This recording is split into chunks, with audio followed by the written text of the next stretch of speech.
Hi, Kala. Hey, Uttara, good afternoon. Good afternoon. How are you? Good, good.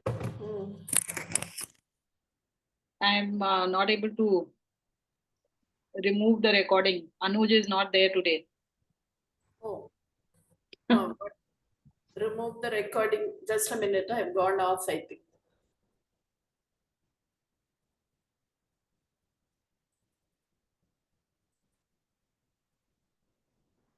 Yeah. What does remove recording meaning?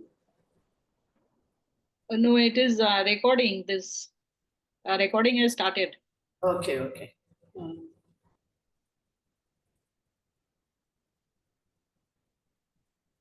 I'll just get a cushion so I'm higher. 1 minute.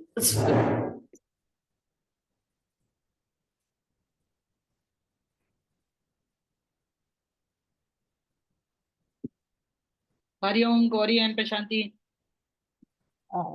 Namaste, Hari Om. Uttara ji. Hari Om. How are you? I'm fine, thank you. How are you, Prashanti? Good, good. You are able to hear me? Yes, yes. Okay. So today the attendance is very less low. Still, there are three of you. Anuj and all are traveling, is it? Yeah, Anuj is traveling. Okay. Okay, shall we start? Yeah. Yes. Om Tvam Hina Pitavaso Om Tvam Hina Pitavaso Tvam Mata Shatakrato Babhuvitha Tvam Mata Shatakrato Bhuvita Adhate Sumnamimahe Athate Sumnimahe. Sumnamimahe Om Shanti Shanti Shanti. Om Shanti Shanti Shanti.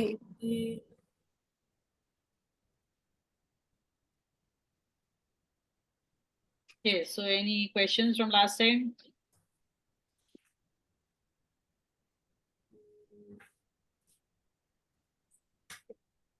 No, contemplation has not happened yet. I just went through the recording only. So maybe next time.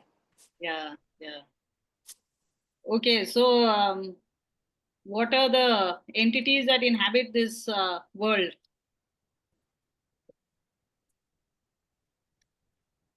Anyone?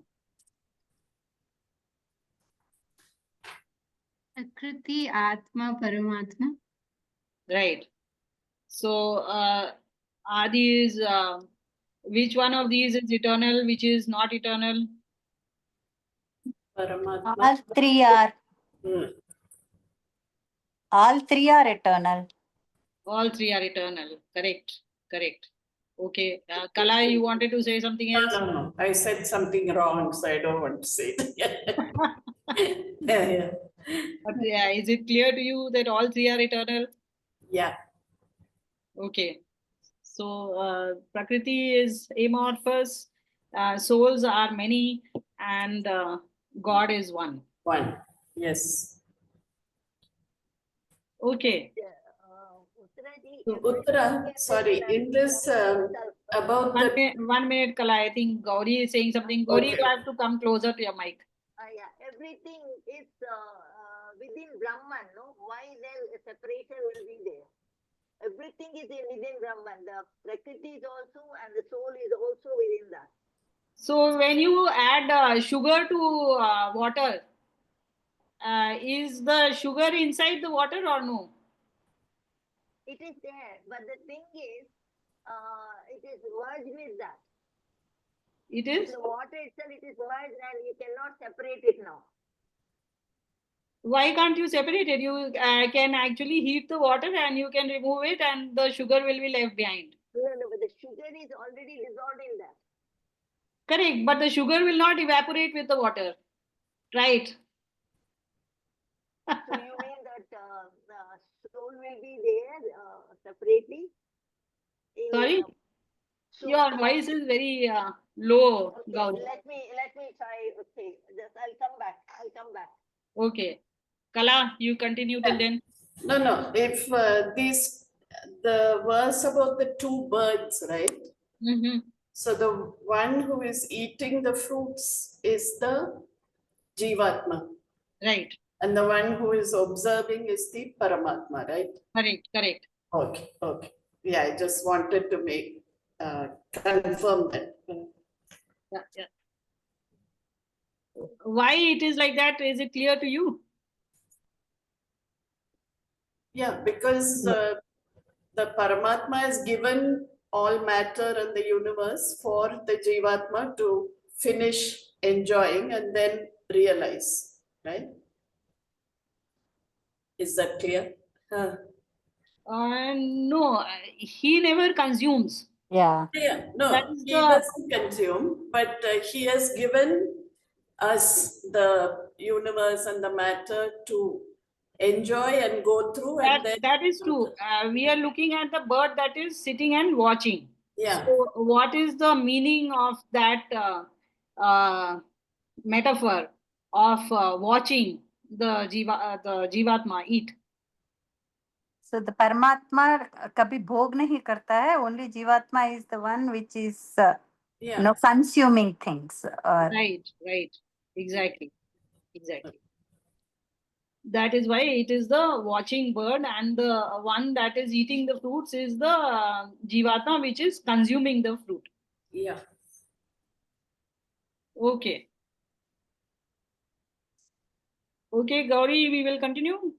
Yeah, I just want to say that we always say that the Paramatma is sarvatra pervaded and omnipresent.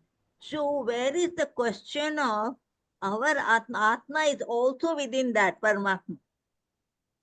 Is it or not? So that's why I just wanted to say that. So Atma is not separate from the Paramatma, but it appears in the world, it is separate from the Paramatma. You can go with that philosophy if you like, but it is not a correct analogy, because is the Akash all pervasive or no? Yes, it is. Are you in the Akash or no? Within the Akasha. So are you the same as Akash or no? I am. No, because I also have within myself also space is there. So you have space inside you, but are Yeah. you space or not? I am not space. So similarly, you are not God.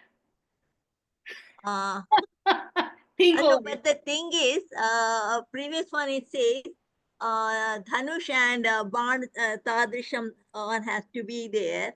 So if I put my mind on the Om as a, and then chant and concentrate and meditate, probably not intellectually, but through the sixth sense, I may be able to understand, reach that destiny. Which destiny? To merge with the salvation, or what you call merge with the Paramatma. So, see, these are different philosophies, okay, number one, which are opposing each other. So, what you are talking about is a different philosophy, which uh, to refute will be, it has not got sorted out over centuries. So, in a very small 1 hour class, it is not possible for me to refute all your questions.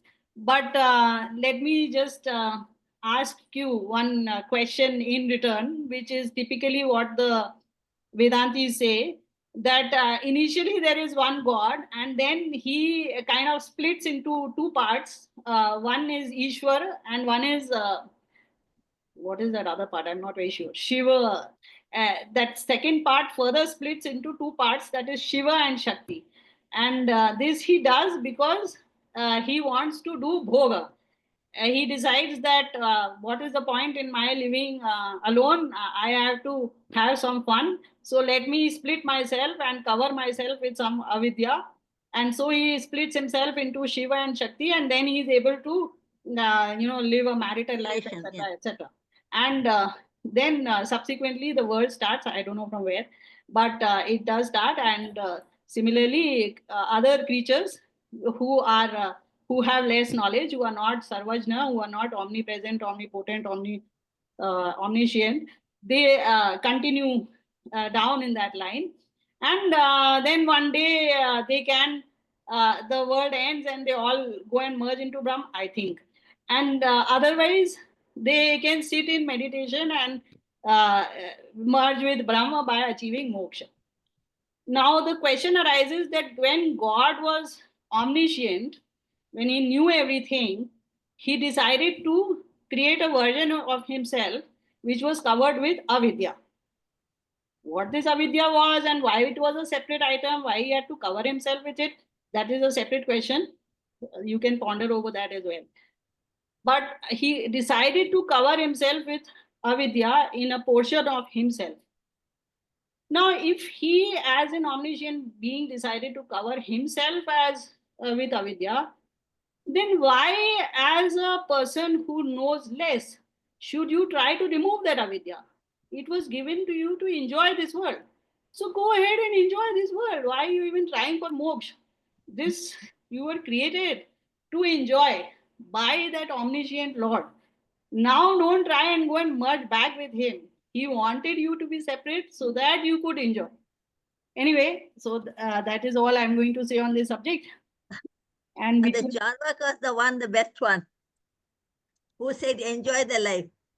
enjoy life. If all Vedantis should enjoy life, they should never try for moksha, never try austerities, should never read the Upanishads at all, because the Upanishads talk only about austerities. There is no point. Okay, let us move into the third. Most welcome. यदा पश्यः पश्यते रुक्मवर्णम् यदा पश्यः पश्यते रुक्मवर्णम् कर्तारमीशं पुरुषं ब्रह्मयोनिम् कर्तारमीशं पुरुषं ब्रह्मयोनिम् तदा विद्वान् पुण्यपापे विधूय तदा विद्वान् पुण्यपापे विधूय निरञ्जनः परमं साम्यमुपैति निरञ्जनः परमं साम्यमुपैति. Okay, so in the last verse we were seeing that samane vrikshe purusho nimanno. The sage had explained how this world is structured in terms of the bhogi jeev and the Ishvara who is sitting and watching the karmas that this jeev is doing. And this jeev is not in control of its own life. It keeps getting attracted to this and that. And then when separation happens with its object of attraction, then a lot of sorrow is involved.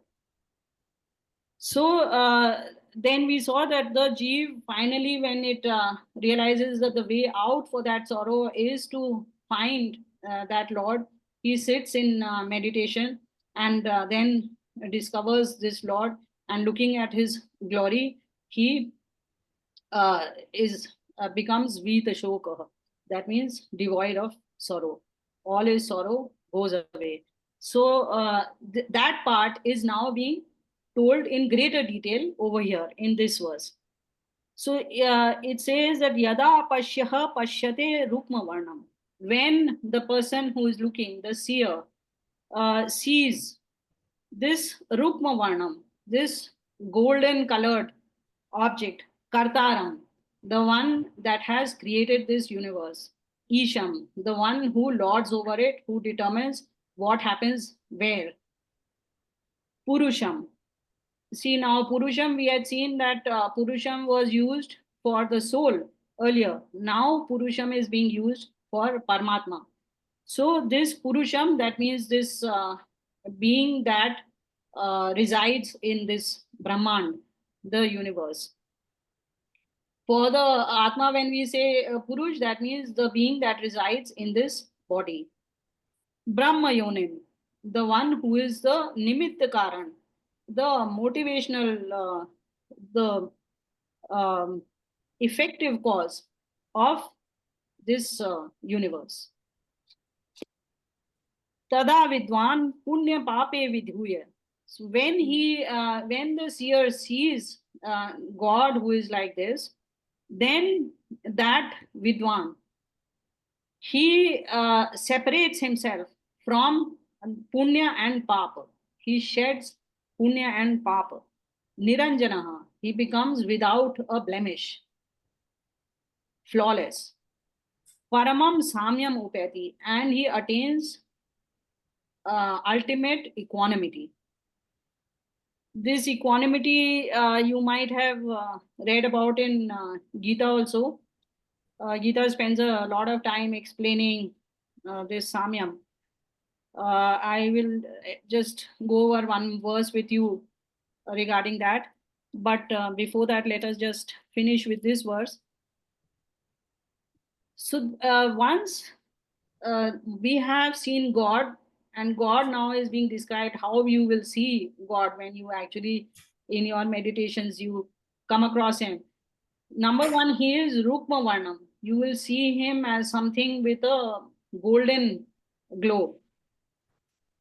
And then you will understand that he is the doer of this whole world. Everything which is happening in this world, very little is dependent on you, and most of it is being done by him only. He is the karta, and he is the Isha. He is the Lord who is controlling all the elements and everything which happens in this world.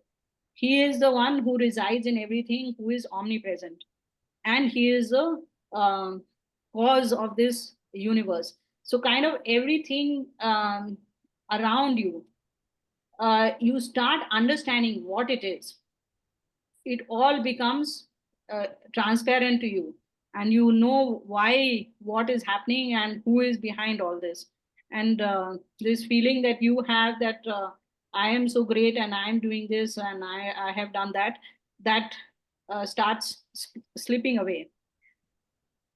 And so then the soul comes to know the extent of itself, of its own capacities, of its own ignorance, and then it sheds punya and papa. See, even in Yoga Darshan, those of you who have studied with me, we see that when Viveka Khyati happens, when the soul starts being able to distinguish between itself and the body, then its karmas, it will continue to perform actions, but the actions will not have consequences anymore because they become nishkama. There is no um, desire which is there, that to a worldly desire which is there. And because there is no desire, therefore the punya and pap do not attach themselves to that action. So because now the soul separates itself from its body, which was actually the blemish which was there on it, it becomes niranjana. It becomes without a blemish. It becomes flawless. It comes into its pure, perfect form. And then it achieves paramam samyam. Because why do we have kam, krodh, lobh, matsarya? All these things are there because we are attached to this body, to the objects that surround us, to the people who surround us, to the world that is around us. And we like this thing, this person, that person. And so if anything happens to uh, any of those objects, then that causes fear or anger, or in some cases envy in us. And once we know that none of this is mine, then automatically all these feelings disappear and we achieve samya.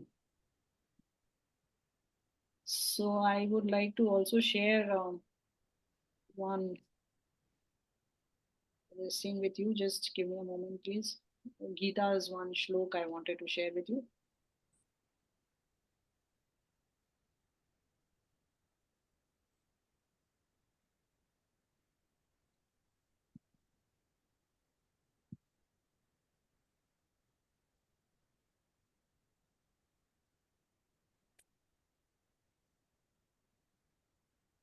This is one of the shlokas in chapter 12, and this is shloka number, verse number 13. You can look at verses 13 to 19 yourself. I'm sure all of you have a copy of the Gita.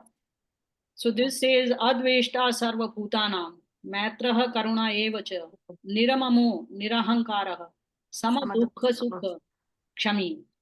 So what happens to this person who sees God? That person stops having any hatred towards any creature. Sarva bhutanam adveshta. It becomes compassionate. It develops friendship. It has a feeling of friendship towards them, and karuna, that is compassion towards them. Nirmamaha, this is very important. It doesn't have a feeling of minus with anything. Nothing belongs to it. Nirahankaraha, it doesn't say I have done this, I am doing this. That ahankar which is there, that also disappears.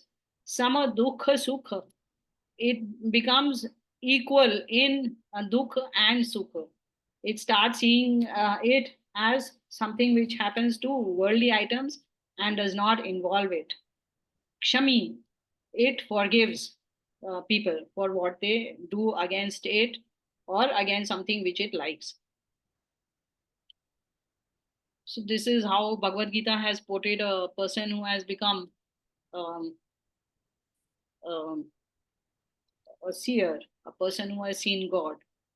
This is sitting in the Shanti part, which is there shared online. If you like, you can have a look there as well. Then, if you don't immediately have a question, I would like to tell you something more special here in this verse, which we had actually covered in Upanishad also. However, I will repeat it. So here, this word yada pashyaha pashyate, pashyate, which is there, is what is called an atmanepadi prayog. This is more for the people who know Sanskrit. So there are three types of verb roots which are there. So one is called um, Parasmepadi, one is called Atmanepadi, and the third is called Ubhayapadi. That means it is both Parasmepadi and Atmepadi. Now, in the word itself, when you say Parasme, you mean for the other, and Atmane means for myself, for oneself. That is the meaning of Atmane, and Ubhay means both. So both Parasme and Atmane. So there is a verse which Patanjali has given in Ashtadhyayi, which says Swaritanitaha Kartarabhipraye Kriya Phale, that when the phala of the Kriya is for the Karta Abhipraye, then the dhatu, the verb root, is Ubhayapadi. Then it is the Atmanepadi. Then the Atmanepadi form of the Ubhayapadi dhatu is to be used. Okay, so Atmanepadi form is to be used when the fruit of the action, the consequence of the action is going to the doer of the action. Okay, and that is what we see also in this shloka. The pashyate which is there is an atmanepadi prayog. So this seeing which the seer is doing is for itself. There is nobody else who is involved, and the consequence of that seeing is going directly to the seer itself. Okay, in fact, actually, as per Panini, this is not a Ubhayapadi dhatu to begin with. It is only a Parasmepadi, Pashyati. And you don't have the form of Pashyate. But in this chapter itself, you will come across this form of the verb repeatedly, which in fact is not as per Panini's Ashtadhyayi. As per Panini, it is always Parasmepadi form, but we find that Angiras or whoever has written this has used it repeatedly in the Atmanepadi form. So this firstly shows you the beauty of Sanskrit which is there and the leeway which is available in Sanskrit words. So this brings out the fact that this is a very personal um, vision which is there. It cannot be shared by anybody and it is for nobody else. It cannot be given also to anybody. Okay, any question is there on this one? Yeah, though it is, I'm way too far from seeing that Rukma Varnam. I'm just wondering, like, is it like a bulb, like, which is blown away in your mind, like a sporadic awakening, or is it like really you will see some a glow of golden color? You will actually feel that you are sitting in it. Just like when you sit in the sun, you Mm. just are surrounded by this light. And sometimes it can be so bright, you don't see anything else. If you close your eyes, then, Mm. okay, sorry, when you open your eyes, then you will not see anything around you. Sit, Let us keep it to close your eyes only. It sounds much close better. your eyes for meditation. So, okay, so that is how you will feel. You will actually have a very overwhelming feeling when you will see God. Okay. Okay, so let us move to the next verse.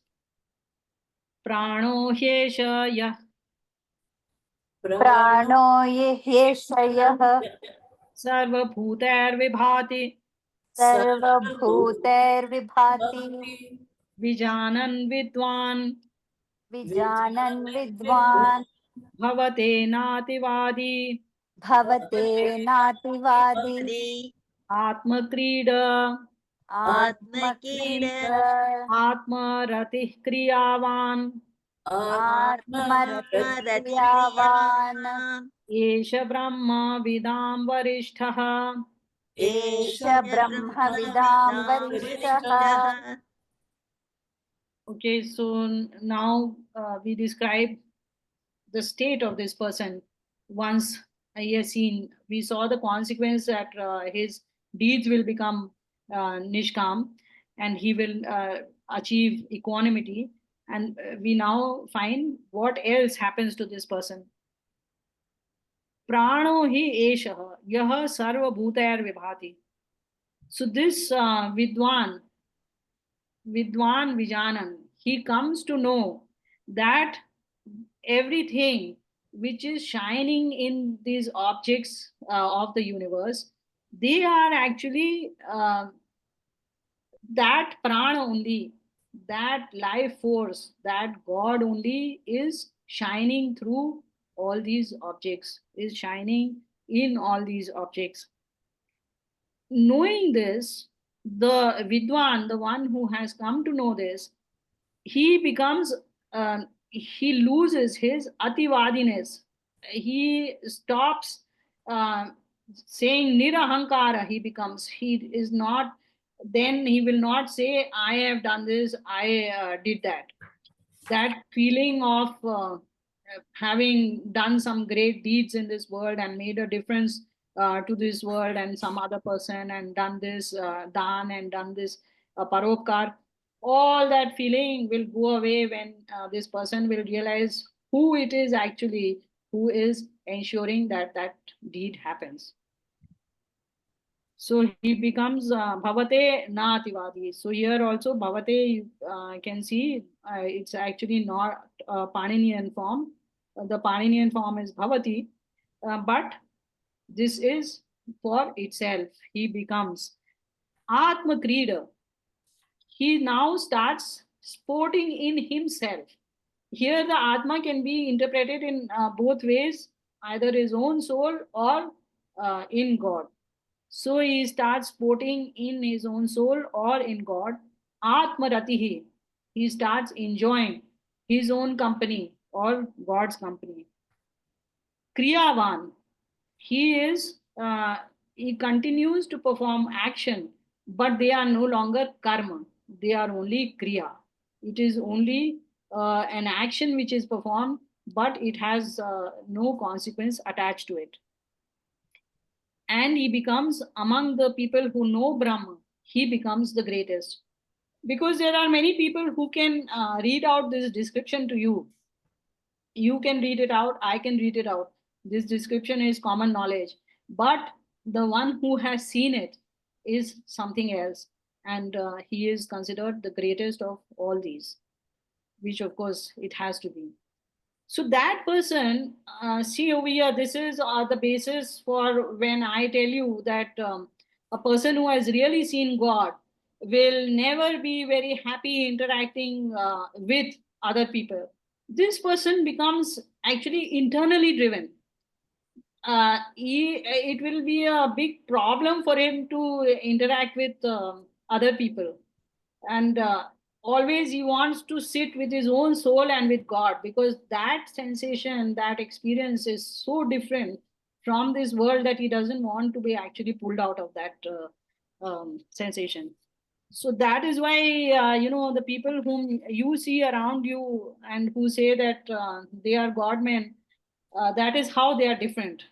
Actually, they are barely Brahmavit, and definitely they have not seen him. Okay, any question on that? Okay. Satyena labhyas Yes. Satyena labhyas tapasa hyesha atma Tapasa yesha atma samyak jnanena samyak jnanena brahmacharyena nityam brahmacharyena nityam antah sharire antasharire jyotirmayo hi shubhro jyotirmayo shubhro yam pashyanti yam pashyanti yatayah kshina doshaha. yatayah kshina doshaha.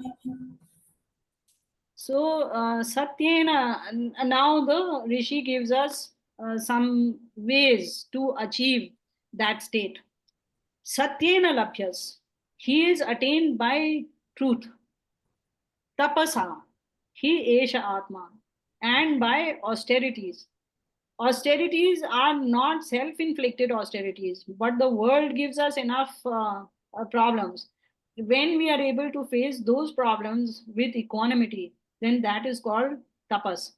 So that austerity, that we remain calm even in times of trouble. Samyak jnanena, by correct knowledge. This is also very important. A wrong knowledge will always lead you to the wrong destination. If you don't know where this train is headed and you say all trains go to Coimbatore, then you can keep roaming all over India and you may never reach Coimbatore.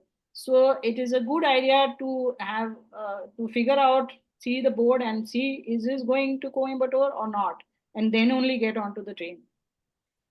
Brahmacharyena nityam, and by following brahmacharya, celibacy always. This celibacy is of great importance in our uh, philosophy, and this has been borrowed by Western cultures as well. And in Christianity, the monks are supposed to follow. In Buddhism, that, and in Jainism, they are of course direct offshoots from Hinduism. So uh, they have that monk parampara, which is very well laid out. Even in ours, it is laid out, but it has diluted in some ways.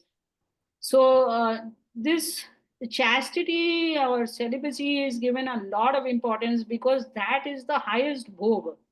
So that is why you will find so many people have a lust towards that, because that is fantastic, the most fantastic bhog that this world offers. Even animals, in animals, you can see that that is what they love to do. So that is why if you can get over that bit, then only you can look at a spiritual upgradation of yourself. Then this samyak jnan, which is there, which is given a lot of importance in Jainism. They have some three gems, they call it, three ratna. And those are samyak jnan and samyak darshan and samyak charitra. So Samyak Jnan is knowing correctly. That is right knowledge, and Samyak Darshan is right faith, and Samyak Charitra is right behavior.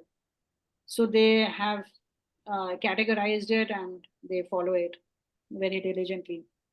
So Samyak Jnanena, Jnan, as we have seen, is very important, and all the Darshan Shastras which we have studied and which exist otherwise also, their whole motivation is this, to give you the proper knowledge. Even the Upanishads are trying to give you knowledge which is not in this world, which most people will not be able to tell you. These seers, these sages are trying to give it to you.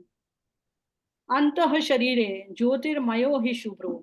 Inside this body, this um, luminous object, this God, and one who is Shubra, who is Pavitra, who is ultimately pure. Yam Pashyanti, the one who sees this kind of God, this Jyotirmay and this Shubra God, those Yatayaha, those Yatis, those sages, they lose their doshas, they lose their flaws. So number one, this yati is also a very nice word. It comes from yatna karna. That means the ones who are uh, working very hard towards that goal. Those kind of sages, because this is after all a difficult goal. Kshina doshaha, they get rid of their flaws. So what are these flaws? What do you think? What are these flaws that they get rid of? Ego. Okay. Kama, Krodha, Lobha, Mada, Matsarya, those 6 enemies. Okay. Let me give you a hint, especially those of you who have studied Yoga Darshan. That Yoga Darshan tells us what are those flaws. That the body is you. Asmita, Vivek, and all those. Yes, the Pancha Kleshas. Yeah. Okay, those Pancha Kleshas, they were called Kleshas because they were the cause of Klesha. They were the cause of Correct. sorrow. So Yeah. these are Avidya, Asmita, Raga, Dvesha, Abhinivesha. These are the 5 flaws which exist in us. The main flaw being avidya, by which we equate ourselves with this material body and we forget Right. about our own existence. Mm. Once that flaw is there in us, all the others follow, including kama, krodha, ego, etc. Okay, any question is there here?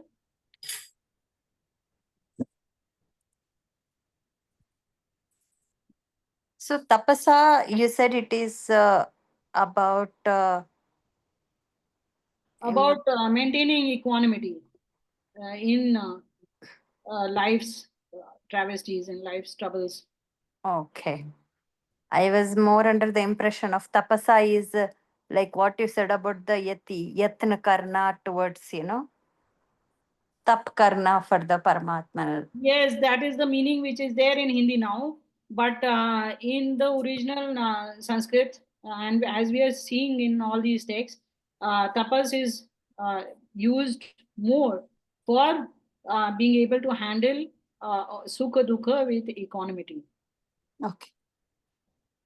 Then, Uttaraji, what are the things you said? Right knowledge, right character, and one more you said 3 of them. Yeah, Samyak Darshan. That is right faith. Okay. So, if you see over here, we are given some tips on how to attain the Lord. So, one is through honesty, which we will pay some more attention to that in the next verse, because that is actually the most crucial quality that you need for proceeding on this path. So, one is satya, and the other is tapas, because you will very soon you will leave this path if you don't have the Sahan Shakti, if you don't have the tolerance, if you are not steadfast on your path. Then Samyak Jnana. Sorry. Okay, and samyak jnana, that is the correct knowledge. If you do not know the path upfront, so we have to spend a lot of time in the beginning to understand which is the correct path, and then we set out on it. We have this whole vista, this whole horizon open to us. We cannot go in any direction and hope to reach our goal. We will keep wandering. We have to know which is the right path. That is through samyak jnan. At every step, one doubt will come in our head: do we go this way or do we go that way? Till we have prepared ourselves to understand which is the right path and which is the wrong path, we will keep floundering. So therefore, samyak jnan is very important, and brahmacharya, as I explained to you in detail. Brahmacharya is what explains, what distinguishes the monks from normal people. And normal people also, when they start out on this journey, this is the first step that they should also take. Uttara, you said three things: samyak jnan, samyak darshan, and the third one was? Samyak charitra. That is action. Huh? No, vyavahar. Yeah, action. Yes. Action. Okay. Thank you. Okay. Next verse. Satyameva jayati nanritam. Satyameva jayati nritam. Satyena pantha vitato devayanaha. Satyena pantha vitato devayanaha. Yena kramantya rishayo hyapta kamam. Yenakramantyuryushayo hyaptakama. Yatra tat satyasya paramam nidhanam. Yatra tat satyasya paramam nidhanam. So I will advise you, you make this verse a part of your sandhya. So this verse tells you the importance of satya on this journey of honesty. So this is also, of course, you would have recognized it is also there as our national motto, Satyameva Jayate. And Jayate, you could say it is again a non-Paninian usage. The Paninian usage is actually Jayati. But that is incorrect again for the same reason, because when you say Satya alone wins, then Satya does not win for itself. It is actually winning for the person who is following it. So therefore, the Jayate is actually incorrect. And though there is one version of Mundak which does say Satyameva Jayate, but it is not correct. Anyway, that motto Satyameva Jayate is from this verse itself. So it says Satya alone wins, not falsehood. Satyena pantha vitato devayana. Devayana, you remember? Those of you who are old students should remember. Yeah. Pitruyan, Devayan. That's Correct. So what is Devayana? Devayanam is reaching towards the Paramatma, like Surya Gati, which we reach to the more Correct. luminous places. So it is the path to moksha, okay, which leads to becoming a deva. Yeah. Deva here means a muktatma. So when you are heading towards moksha, that is the path is called devayana. So through satya, that devayana spreads out in front of you. Vitataha, it opens up in front of you. If you follow a path of dishonesty, then that path will be closed automatically. So you will have no entry only. You can read as many Upanishads and Vedas and Darshan Shastras, etc., what have you. You will not get to even enter that path because you are not being honest. I will tell you some more about what is honesty. Yena akramanti rishayah hi aptakama. Following which path? The sages, rishis, and aptakama, those who have attained their desires, who have no desires left, who have attained all their desires. They follow this path, and through this, Yatra tat satyasya paramam nidhanam tat prapnuvanti.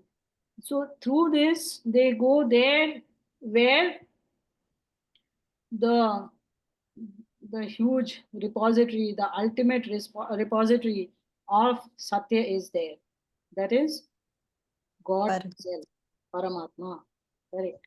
So God, as we have been seeing, is Himself called Satya because He is the biggest repository of Satya. He is nothing but Satya.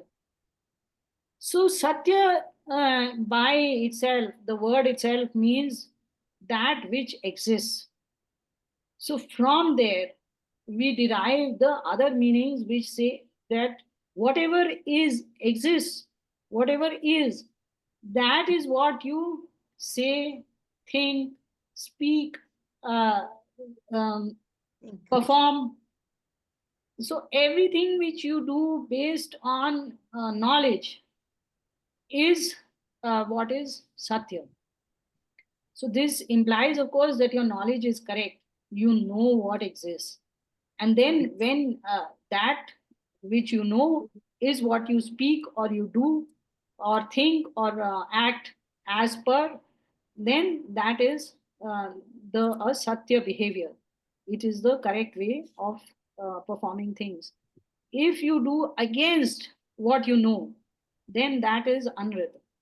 That is something which is um, there is a tussle which sets up in your mind when you know that say for example when you are telling a lie, then you know that you are telling a lie and you know what is the truth, but you are telling something else.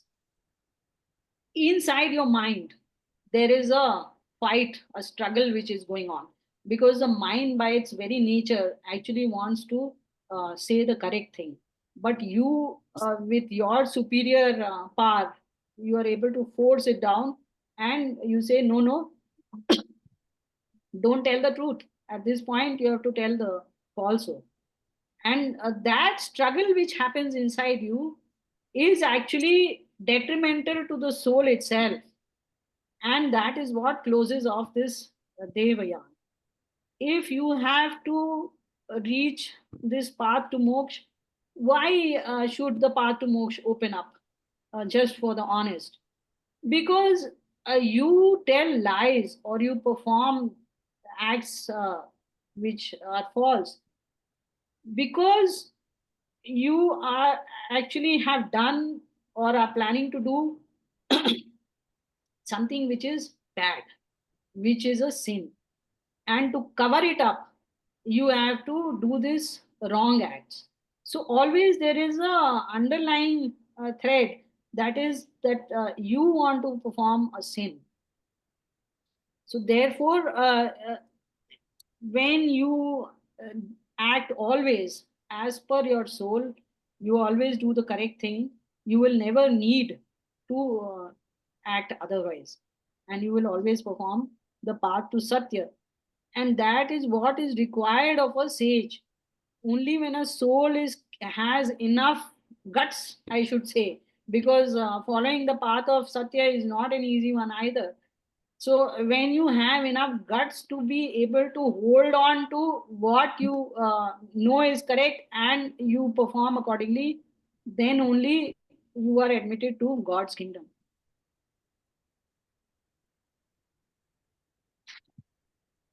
Because obviously he is the big repository of Satya.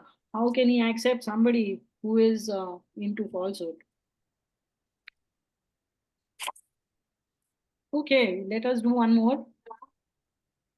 Brahaccha tad divyamachintya rupam बृहच्च तद्दिव्यमचिन्त्य रूपम् सूक्ष्माच्च तत् सूक्ष्मतरं विभाति सूक्ष्माच्च तत् सूक्ष्मतरं विभाति दूरात् सुदूरे तदिहान्तिके च दूरात् सुदूरे तदिहान्तिके च पश्यत्स्विह पश्यत्स्विहैव निहितं गुहायाम् पश्यत्स्विहैव निहितं गुहायाम् Okay, so some more description is given of that God. Brihacha Tat. That is huge.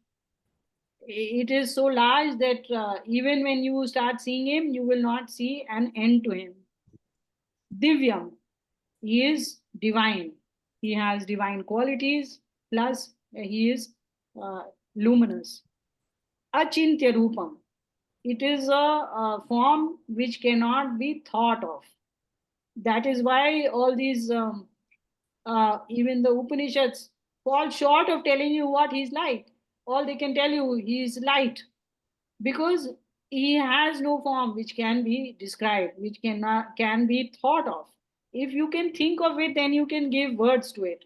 But if it cannot be thought of by this brain, the mind only falls short of seeing him, then how can you tell it?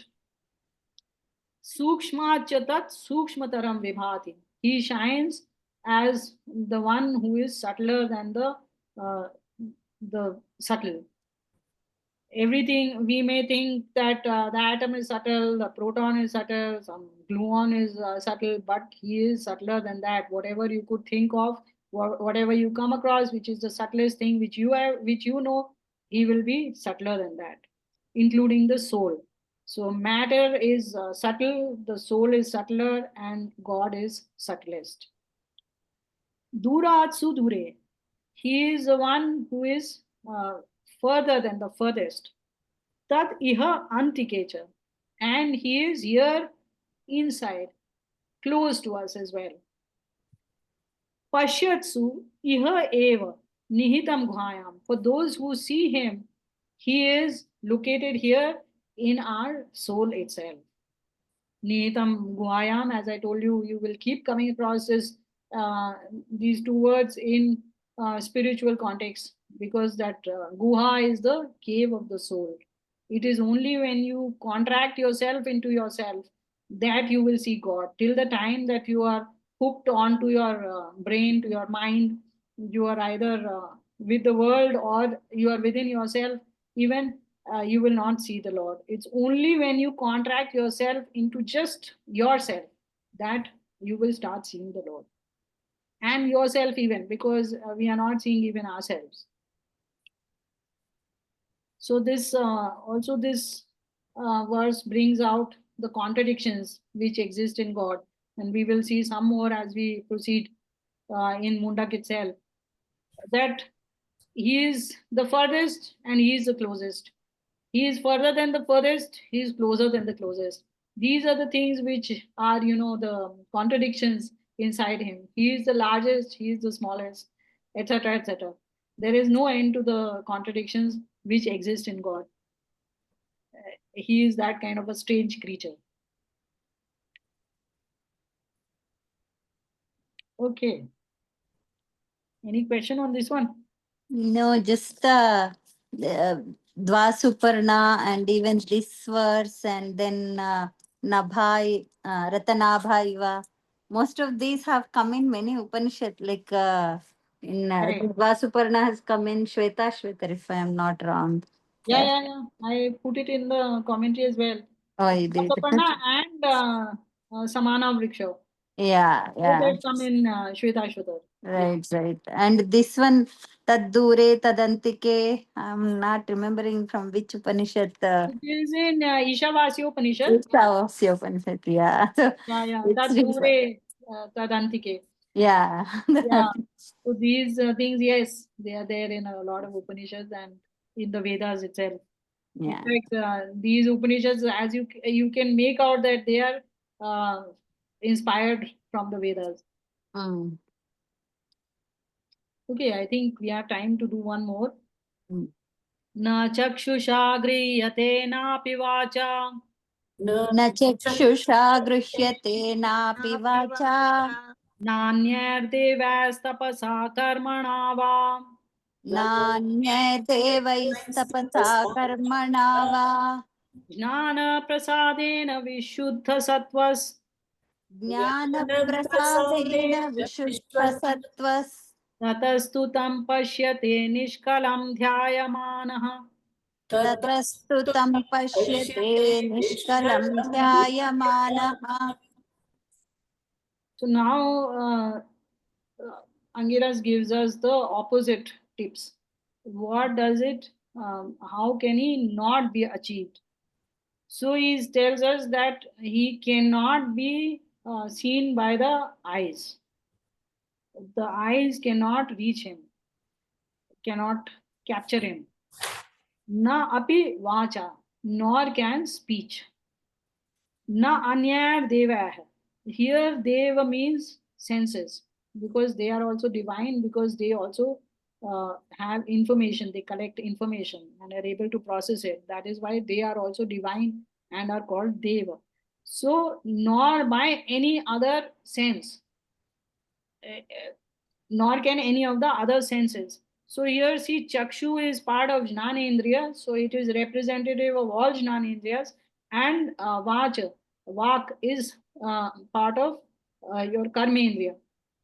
So it is representative of all the senses of action. So all those other senses, Angira anyway makes it clear, it cannot be achieved by that, nor by tapas. So just now he told us that by tapas he is to be attained. Now he says nor by tapas. I will just explain it. And nor by any karma. So this, let me complete this. Then jnana prasadena. By knowledge, by the effect of knowledge only, vishuddha sattva, when our mind becomes pure, tatah tu, then only tam pashyate nishkalam dhyayamana. Then in our meditation, in while meditating, one sees that nishkala, that God who is without any parts, nishkalam. I think I have told you that kala means a part. We have kala with us. Our husband is also called Dev. Yes. So Nishkalam is without any parts. So the soul is without parts. So let us look at this in greater detail. Na chakshusha griyate na pivacha. He cannot be attained by the senses, either the Jnanendriya or the Karmendriya. This is the most important teaching, which all of us keep forgetting again and again. That if you make a form, you are absorbing it through your senses. Yeah, you can even go and touch the feet of that form. That is not God. God is not achievable through the senses, through matter. Then tapasa. Now, why has he said even tapa is out? You cannot achieve him through tapa. That is because just having equanimity will not lead you to God. It is a required step, but it is not a sufficient step. It is necessary but not sufficient. Sufficient. Yeah. So same with karma also. If you do bad karma, then that devayana is anyway closed. But even when you do good karma, that will automatically not lead you. That is why I have been telling you again and again that if you think you are doing paropkar and that is sufficient for you to reach God, that is also not true. Karma also, however great it may be, it is for this world and it will remain in this world. It will give you happiness in this world. So this is swarga, which is your life. Your life will become swarga because of the good deeds that you have done, but they will not lead you to God. Jnana prasadena.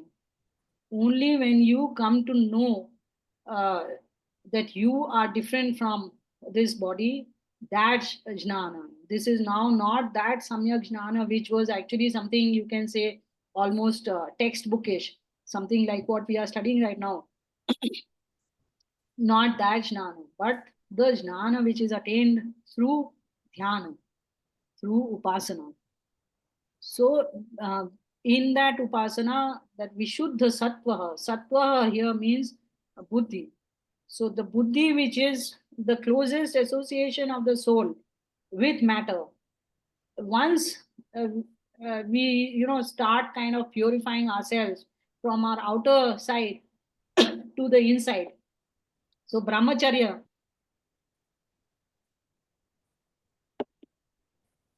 is the outermost, and then we go inside, uh, get into tapas, then we move further inside and go into jnana. Purifies the buddhi like nothing else, and then we also move into dhyana, in which we try to cut our connections with this world and purify ourselves, remove our connection with buddhi. So also Vishuddha Sattva you will achieve through Virakti.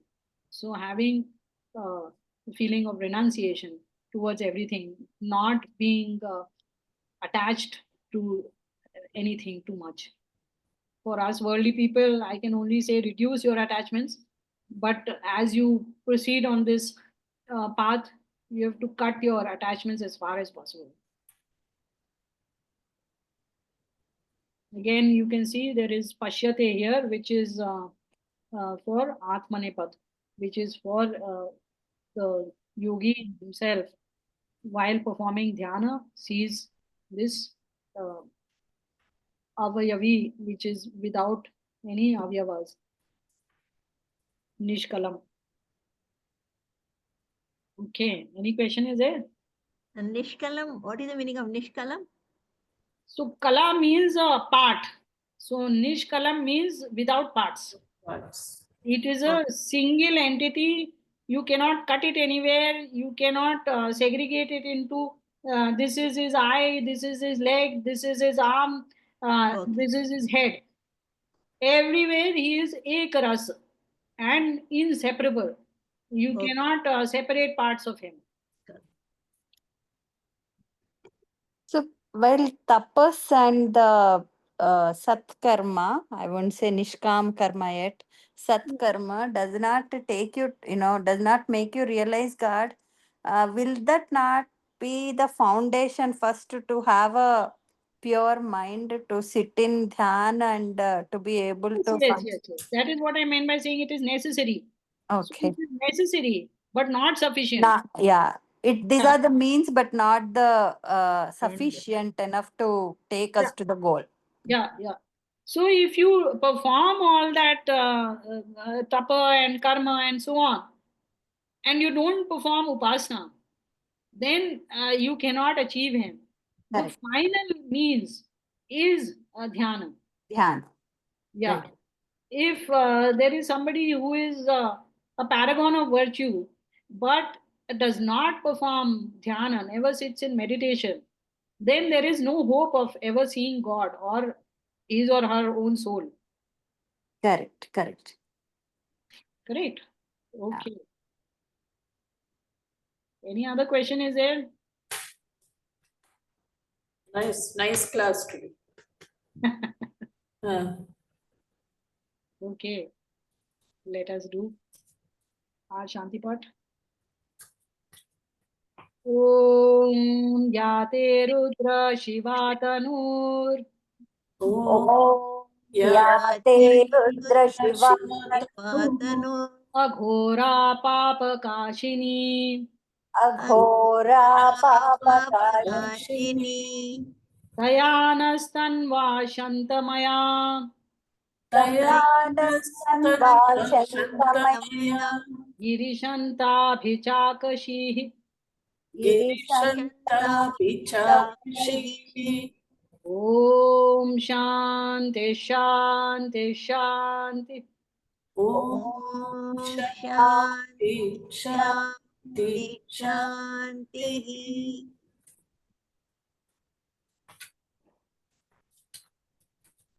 Thank you. धन्यवाद उत्तरा जी. Most welcome. Most welcome. Thank you, Uttara. Thank you, Uttara. Raji. Okay, ma'am. Thank you. Ronak very silent today. Ronak and Savi did not speak. Ronak, Yeah, most active of our students, yeah. Actually, I am today in ashram, so there is I have to keep silence. Oh, okay. Acha. Okay. See you all. Thanks, Uttara. Welcome. Bye. Bye. Thank you. Nice to be back in the class again. Bye. Mm.